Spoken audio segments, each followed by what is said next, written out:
जय श्री राम। सभी को स्वागत है आप सबका एक बार फिर से आपके अपने रामायण के चैनल पर। अब तक के भाग में हमने जाना कि भरत जी प्रयागराज में भारद्वाज मुनि से मिले। अब आगे की कथा सुनते हैं। भारद्वाज जी ने समझाकर कहा, हे प्राण प्रिय, आप हमारा आतिथ्य स्वीकार करिए और कंदमूल फल जो कुछ हम दें उसे प्रेम से स्वीकार करिए। मुनि के वचन सुनकर भरत जी मन में सोचने लगे। ऐसे कुअवसर पर बड़ा संकोच हुआ। गुरु के वचनों को बड़ा जान उनकी चरण वंदना कर भरत जी हाथ जोड़कर बोले, हे नाथ, यही हमारा धर्म है कि आपकी आज्ञा सिरोधार्य कर पूरी की जाए। भरत जी के वचन मुनि को बहुत ही अच्छे लगे। तब उन्होंने अपने सेवकों को पास बुलाया।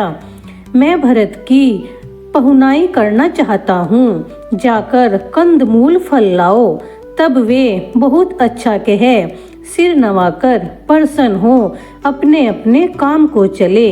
मुनि ने सोचा कि बड़े पहुने को न्योता दिया है, जैसा देवता होता है उसकी पूजा भी वैसी ही होनी चाहिए।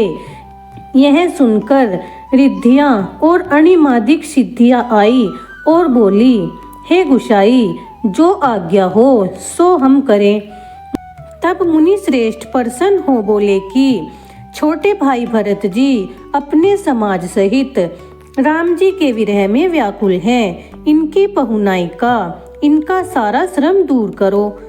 रिद्धि सिद्धियों ने मुनि के वचनों को सिरोधार्य कर अपने को बड़भागी माना और आपस में कहने लगी कि भरत जी अनुपम अतिथि हैं। मुनि को प्रणाम कर आज वहीं करिए, जिससे सब राज समाज सुख पावे। ऐसा कह अनेक सुंदर घर रचे, जिन्हें देखकर विमान भी लजाते हैं। उन घरों में भोग आदि ऐश्वर्य भर कर रखे, जिनको देखकर देवताओं को भी चाह होने लगी। दास दासी सब सामान लिए मन लगाकर उनके मन को देखते रहते हैं। जो सुख स्वर्ग में स्वप्न में भी नहीं है, वह सब समाज रिद्धि सिद्धियों ने पल भर में ही सजा दिए। पहले सब इच्छा अनुसार सुंदर सुखदायी स्थान सबको दिए, फिर से परिवार भरत जी को स्थान दिया, क्योंकि मुनि की ऐसी ही आज्ञा थी। मुनि ने तपोबल से ब्रह्मा को चकित कर देने वाला ऐश्वर्य रच दिया। जब भरत जी ने मुनि का प्रभाव देखा तो उन्हें लोकपालों के सब लोग भी तुच्छ लगने लगे। सुख कहते नहीं बनता, जिसे देखने से ज्ञानी लोग वैराग्य भूल जाते हैं। आसन, सेज, उत्तम वस्त्र, चंदोवा, वन बगीचा, अनेक भांति के पक्षी, मृग, सुगंधित फूल तथा अमृत के तुल्य फल तथा अनेक निर्मल तालाब आदि अमृत तुल्य खाने पीने की वस्तुएं देख लोग सकुचाते हैं। सबके पास कामधेनु और कल्प वृक्ष हैं, जिनको देखकर इंद्र और इंद्राणी भी वहां की चाह करने लगे। वसंत ऋतु हो गई, तिरवित वायु बहने लगी, सबको चारों पदार्थ सुलभ हो गए। माला, चंदन और स्त्री आदि भोगों को देखकर लोग आश्चर्यवश हो गए। मुनि की आज्ञा खेलवाड़ थी, जिसने रात को आश्रम रूपी पिंजरे में दोनों को बंद रखा। इसी प्रकार सवेरा हो गया। भरत जी ने प्रयागराज में स्नान कर समाज सहित मुनि को सिर नवा, उनकी आज्ञा और आशीर्वाद को सिर पर धर दंडवत करके अनेक विनती की। भरत जी रास्ता जानने वाले चतुर मनुष्यों को साथ ले चित्रकूट को मन में लगाए चले। निषाद राज का हाथ पकड़ भरत जी ऐसे चले मानो प्रेम ही शरीर धरकर जा रहा हो। न पैरों में जूते हैं, न सिर पर छाया। प्रेम नेम व्रत और धर्म निष्कपट है। राह में लक्ष्मण, राम और सीता की बातें सखा से पूछते हैं। वह मधुरवाणी से कहता है, राम जी का वास स्थल और वृक्ष देखकर भरत जी का स्नेह रोके नहीं रुकता। यह देख देवता पुष्प बरसाते हैं, जिसे पृथ्वी कोमल और मंगलमय हो गई। बादल छाया करते चले जाते हैं, सुखदायक उत्तम पवन चलती थी। वैसा सुखद मार्ग राम जी को भी नहीं हुआ था, जैसा भरत के जाते समय हुआ।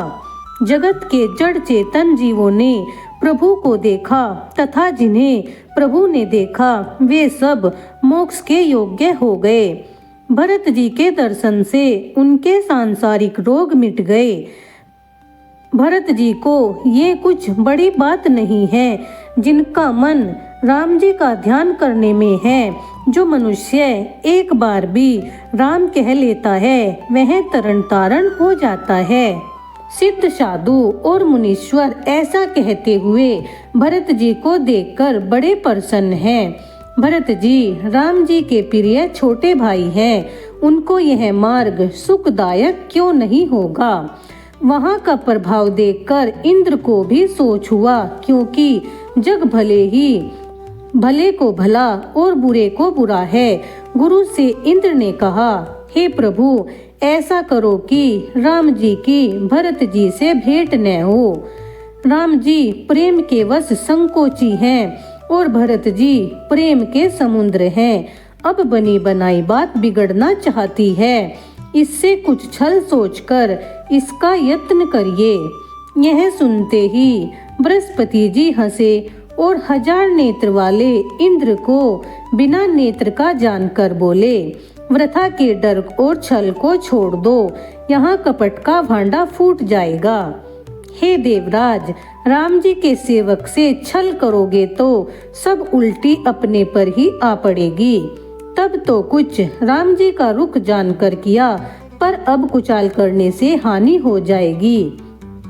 राम जी का स्वभाव सुनो, वह अपने अपराधी पर रोष नहीं करते, पर कोई उनके भक्त का अपराध करता है तो वह राम जी की क्रोध अग्नि से जल जाता है। यह कथा लोक और वेद में प्रसिद्ध है। इसकी महिमा को दुर्वासा ऋषि जानते हैं। भरत जी के समान कौन राम जी को स्नेही है, क्योंकि जगत राम जी को जपता है और राम जी भरत को जपते हैं। हे इंद्र, सुनो, तुमको एक कथा सुनाता हूँ। राजा अम्बरीश, जो भगवान के अनन्य भक्त थे, एकादशी को उपवास करके द्वादशी के दिन ब्राह्मण भोज कराकर परायण किया करते थे। एक दिन ऋषि दुर्वासा न्योता मानकर नदी पर स्नान करने चले गए। वह लौटे नहीं और द्वादशी बहुत थोड़ी अवशेष रह गई। तब राजा ने अनन्य ब्राह्मणों से आज्ञा लेकर चरणामृत लेकर पारायण कर लिया। इतने में ही दुर्वासा ऋषि आ गए। तब राजा को पारण किया हुआ सुनकर अत्यंत क्रोधित हुए और अपनी जटा झटक कर कृत्या नाम की एक राक्षसी पैदा कर दी, जो राजा को मारने के लिए दौड़ी। राजा भयभीत हो पृथ्वी पर गिर पड़े।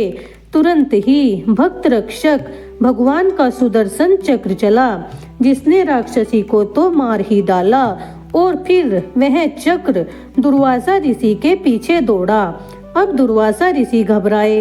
वे त्रिलोकी में ब्रह्मा जी, महादेव जी और विष्णु भगवान के पास गए, परंतु कहीं भी शरण नहीं मिली। भगवान विष्णु ने कहा कि आप राजा के पास ही जाइए, वहीं आपको बचा सकते हैं। तब ऋषि राजा के पास आए। तब राजा ने चक्र की बड़ी विनती की और दुर्वासा को सुदर्शन चक्र के भय से मुक्त कर दिया। तदुपरांत राजा ने ऋषि को भोजन कराकर विदा किया। बृहस्पति जी बोले, हे इंद्र, राम जी के भक्त को एकाज करने का विचार मन में न लाओ। इससे जगत में अपयश तथा परलोक में दुख मिलेगा और दिन दिन शोक बढ़ेगा। हे इंद्र, हमारा उपदेश सुनो।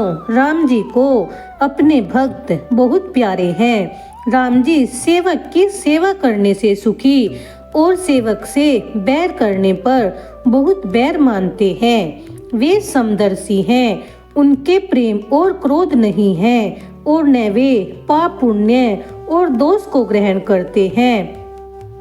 जग में कर्म प्रधान है, जो जैसा करता है वैसा ही फल चखता है। तो भी वह भक्त और अभक्त हृदय के अनुसार सम विषम लीला करते हैं। निर्गुण अलेख मान रहित एक रस राम जी भक्त के प्रेमवश सगुण रूप हुए। राम जी ने हमेशा सेवक की इच्छा रखी। वेद पुराण और साधु सब साक्षी हैं। ऐसा हृदय में जान कुटिलता त्याग भरत जी के चरणों में प्रेम करो। हे इंद्र, राम जी के भक्त पराया हित चाहने वाले हैं। वे पराये दुख में दुखी रहने वाले दयालु हैं। ऐसे भक्त शिरोमणि भरत जी से मत डरो। राम जी सत्य सागर देव हितकारी हैं। भरत जी राम जी की आज्ञा मानने वाले हैं। तुम स्वार्थवश घबराते हो, भरत का दोष नहीं, तुम्हारा ही अज्ञान है। देवगुरु बृहस्पति के वचन सुनकर इंद्र को संतोष हुआ, मन की ग्लानि मिट गई। तब इंद्र प्रसन्न हो पुष्प वर्षा कर भरत की बढ़ाई करने लगे। भरत जी मार्ग में चले जाते हैं। उनकी दशा देख मुनि और सिद्ध मुनि प्रसन्न होते हैं। जब वह राम राम कहकर सांस लेते हैं तो मानो चारों ओर प्रेम उमड़ रहा है। भरत जी के वचन सुनकर व्रज और पत्थर भी पिघल जाते हैं। नगर वासियों का प्रेम कहा नहीं जाता। भरत जी बीच में एक जगह वास कर यमुना जी के तट पर आए। नदी के जल को देखकर उनके नेत्रों में आंसू छा गए। राम जी के शरीर के समान रंग वाले जल को देखकर समाज सहित भरत जी राम जी के वियोग रूपी समुद्र में डूबते हुए ज्ञान के जहाज में तुरंत चढ़ गए। उस दिन यमुना किनारे रहकर सबको समय अनुसार आराम मिला। रात ही रात में घाट घाट की अनगिनती नाव आ गई, जिनका कोई वर्णन नहीं कर सकता। सवेरे एक ही खेवे में सब पार हुए और राम जी के सखा की सेवा से प्रसन्न हुए। फिर नहाकर नदी को प्रणाम कर निषाद राज व भाई सहित आगे चले। आगे सुंदर सवारी पर मुनिवर वशिष्ठ हैं।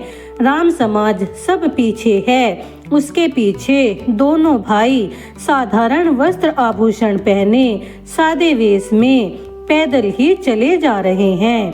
सेवक मंत्री और मित्र सब भरत के साथ लक्ष्मण जानकी और राम जी को सुमरते हुए जहाँ जहाँ राम जी ने निवास किया था वहाँ वहाँ प्रणाम करते हैं।